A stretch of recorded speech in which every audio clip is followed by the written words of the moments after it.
Assalamualaikum warahmatullahi wabarakatuh. Saya Rifki Anan Pratama, mahasiswa Fakultas Hukum Universitas Muslim Indonesia, Stambuk 040 2018 0192 dengan mata kuliah Hukum Kesehatan kelas C18.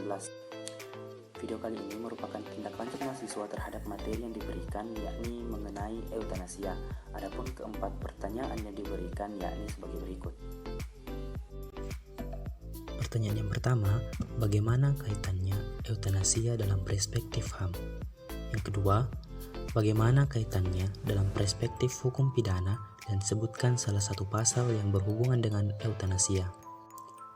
Soal nomor 3, bagaimana sebetulnya eutanasia dilihat dari aspek pelaksanaannya? Yang keempat, bagaimana menurut Anda eutanasia yang saat ini bahwa dalam hukum pidana maupun dalam hukum kesehatan belum ada suatu pengaturan dengan jelas. Untuk jawaban nomor 1, bagaimana kaitannya eutanasia dalam perspektif HAM? Eutanasia dalam perspektif HAM merupakan pelanggaran karena menyangkut hak hidup dari pasien yang harus dilindungi. Dilihat dari segi perundang-undangan dewasa ini, belum ada pengaturan yang baru dan lengkap tentang eutanasia.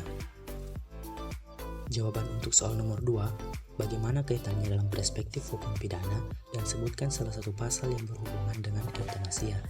Secara yuridis, berdasarkan hukum pidana yang berlaku di Indonesia, eutanasia belum diatur secara jelas. Menurut pengertian kedokteran forensik, eutanasia adalah salah satu bentuk pembunuhan, di mana seorang dimatikan dengan maksud untuk mengakhiri penderitaan orang tadi.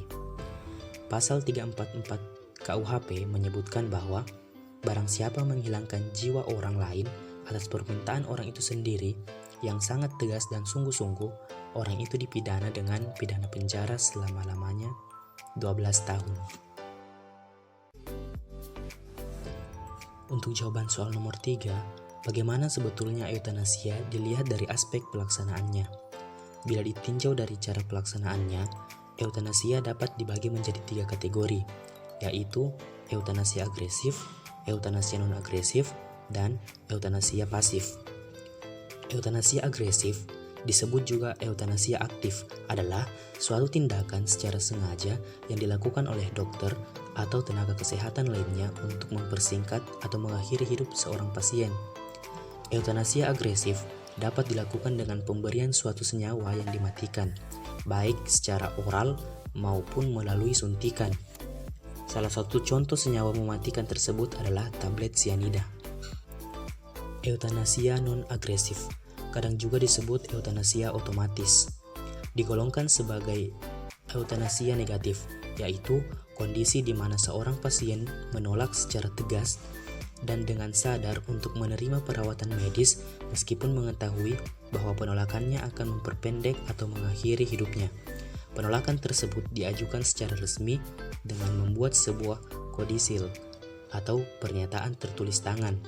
Eutanasia non-agresif pada dasarnya adalah suatu praktik eutanasia pasif atas permintaan pasien yang bersangkutan. Selanjutnya, eutanasia pasif dapat juga dikategorikan sebagai tindakan eutanasia negatif yang tidak menggunakan alat-alat atau langkah-langkah aktif untuk mengakhiri kehidupan seorang pasien.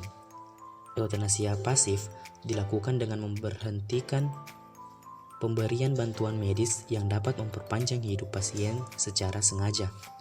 Beberapa contoh adalah dengan tidak memberikan bantuan oksigen bagi pasien yang mengalami kesulitan dalam pernafasan, tidak memberikan antibiotika kepada penderita pneumonia, meniadakan tindakan operasi yang seharusnya dilakukan guna memperpanjang hidup pasien, ataupun pemberian obat penghilang rasa sakit seperti morfin yang disadari justru akan mengakibatkan kematian.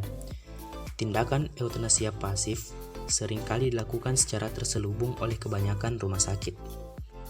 Nah, coba nomor 4. Bagaimana menurut Anda eutanasia yang saat ini bahwa dalam hukum pidana maupun dalam hukum kesehatan belum ada suatu pengaturan dengan jelas? Menurut saya, walaupun KUHP tidak secara tegas menyebutkan kata eutanasia, namun berdasarkan ketentuan pasal 344 KUHP, seharusnya dokter menolak melakukan tindakan untuk menghilangkan nyawa, sekalipun keluarga pasien menghendaki. Menurutnya, secara hukum, norma sosial, agama, dan etika dokter, eutanasia tidak diperbolehkan. Sekian jawaban dari saya mengenai eutanasia. Saya rasa video kali ini cukup. Sekian, kurang lebihnya mohon dimaafkan. Assalamualaikum warahmatullahi wabarakatuh.